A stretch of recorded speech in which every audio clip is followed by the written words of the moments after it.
it's Rhonda here from Nelson Soapery. I thought let's get going with our Sunday chat.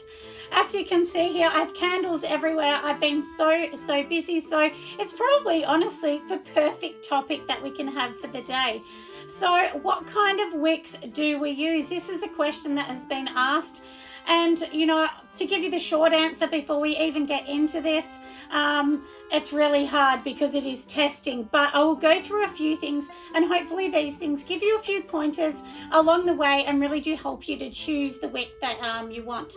If you're new to my channel, welcome. My name's Rhonda and I am a professional soap and candle maker here in Melbourne, Australia. And this little channel is all about sharing and caring, and I love to share with everyone. So if anyone wants to share any extra tips about wood wicks today, pop them down in the comments because you could be helping someone else if you have any ideas. And, you know, of course, you know that works. Only put it in if you know it works, so it's something, a really good idea that I haven't maybe brought up today. If you love this channel and of course you love this video, make sure you give me a really big thumbs up because that's how you help my channel. And also, you know, it will just give everybody else in the YouTube world an idea that you love it and that we're bringing great content, because I really do try to. So anyway, let's get in the video and we will start to talk about all the different wicks that you can have.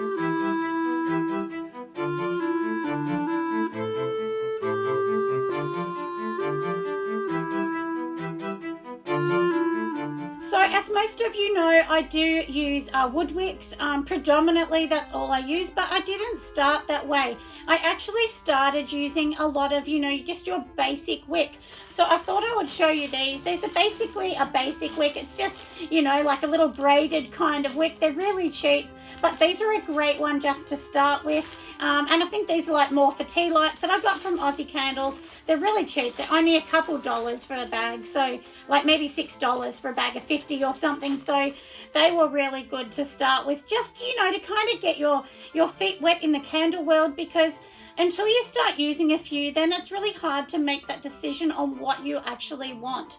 So as I said, you know, these were the ones I started with, and the way that you actually tell is, so I've got a jar here.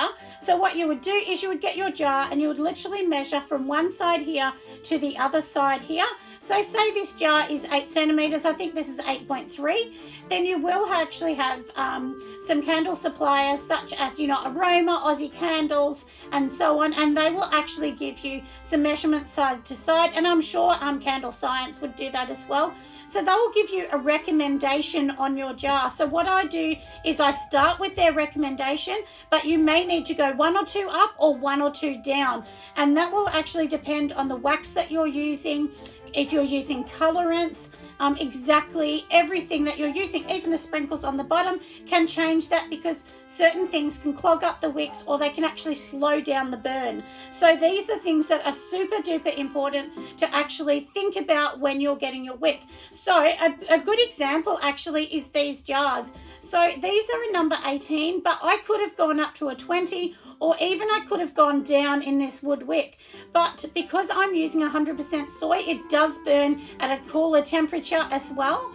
Even when you're pouring it in, you've got to pour it at a cooler temperature, so it just doesn't get to that heat as fast. So sometimes you need to wick up, which I've had to do with a few things, but I've tested this and it's good. But if I was using the same jar with a 464, I may need to go down a wick in the wood wicks. So that will give you a bit of an example on what you do. So today I'll talk about the ones that I use. So I use Pro Wicks. They're an engineered wood wick, but there's a few things you need to know before you use wood.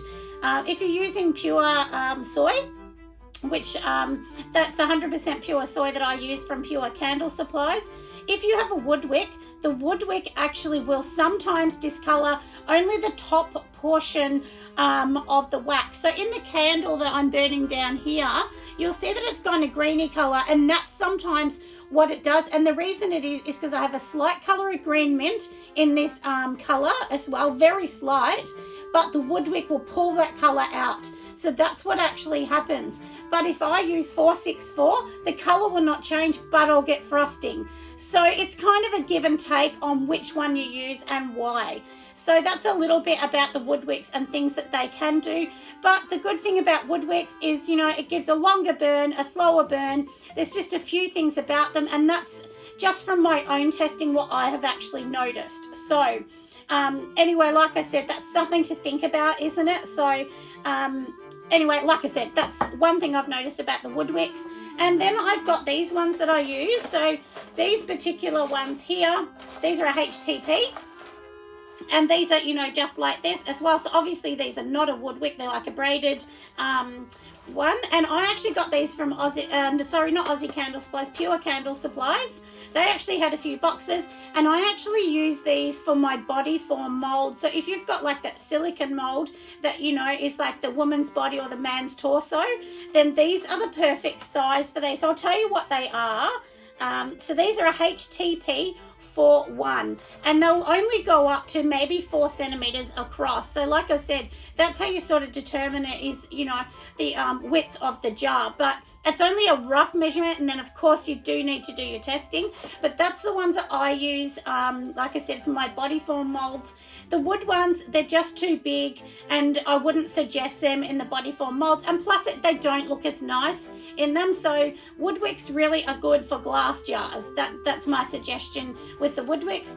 And I have so many different sizes in these. So these to give you an idea of the wood wick. So this is how the wood wicks come as well. They just come like that. They have their clips, and then of course the wood. And every jar you will need a different one. I have a lot of different ones. I think in the background here I can see them. So I think I have roughly 12 different boxes of different sizes. Sometimes I have a couple of the same box, and I buy these in 100 lots. You can buy them in 1,000 lots, but I just don't need that many. They're roughly $20 to about $30 a box, depending on the size, because the bigger the candle, the more expensive it gets. So today was, like I said, a bit of a short video just about the wicks that I use and that I do suggest. A lot of people really do love cotton wicks though. So, have a look at different websites. One of the best websites I found, honestly, is Aroma in Australia. So it's aroma.com.au in regards to choosing your wicks. They're a really good source of information because they will give you, your rough jars, and then, like I said, across the jar, roughly, the one you can start with. I always start with the one they say, and then you can wick up. If you feel that's not getting hot enough and the flame is not big, with wood wicks in particular, there's a few things you need to do. Number one, you need to flick off the little black bit when it burns out. So like this one's burning slow because I haven't flicked off the black bit in it. But otherwise it would be sort of this high, which the height would sort of come to the top of the glass, which is, to me, is fine. I don't like them to be super hot because you don't want that. And you can see on this jar here actually that it's a good wick because it is literally on the edges here. It's only left this smothering of a little bit of wax. So it's burnt right to the edge. It's perfect. And if it's too hot, it can crack the jar. So don't go up too much. You can also add like a little booster in the middle. If I was to add a booster, which some of them I do, in the big jars, my 400 grams, if I'm working with 464, I usually put a booster in it, and I also use either a number 22 or a 24 in the Pro Wick wood. And sometimes you need a booster because some of the waxes, they just don't do the job around the edge. So that's really what the booster is, to make the wax hotter, to burn to the edge, get the full burn pull that you want. It's all in testing, isn't it? And I hate testing because I think what a waste of my jars. But you do have to test. I mean, every scent is different, every wax is different. If you add colorants, that changes it. If you add additives to your wax, that changes it. I don't use stabilizing products or anything in my wax. I just use the wax and then the color, whether it's a drop color or whether it's a candle block. But either way, I suggest that you don't add too much into it. Most of my customers say, is there any additives? And when I say no, they're like, great, I'll buy it. They just don't seem to want the additives in it, which I understand. They want as natural as they can get. The only additives, obviously, is we need to add the fragrance, which they understand that, or colours. But some of my candles are pure white with no colours, and they're obviously a big seller. But at the moment I'm selling lots and lots that are crazy colours like this, so you just never know, do you? And also actually putting in like this, like your biodegradable glitter, if you mix it into your colour, this can clog up the wick. So I never put it inside, I only just put it on the top, because I've learnt myself by making candles that don't work. The same as mica, don't use mica, it doesn't work. It clogs up the wick, it slows down the burn, no matter how good the wick is. So anyway, hopefully, like I said, I've explained enough about wicks for you to understand a little bit about it, and then sort of have a look around and do your homework to see what you like. I know in different countries things are a little bit harder to get, but in Australia the wood wicks are definitely hard and they are more expensive. But if I'm going to, give a bit of a tally on my thoughts, I personally like wood over cotton. I like the look of it, I like the ambiance of, the kind of like fire kind of looking thing, and I just like the way they slowly burn. So but that's why I choose wood wicks. But it's a personal choice and there's no right or wrong, it's just what you really love. So anyway, everyone, thank you so much for listening. I hope I have helped some of you out there. And Paige, this one was for you because you did ask for wood wicks. So I really hope this has helped you today in choosing. But if you have any more questions, please just drop me a line, of course, down the bottom in the description box. And I do always answer all of you back. If for some reason I've missed your comment, please leave it down again and I will answer you back, of course.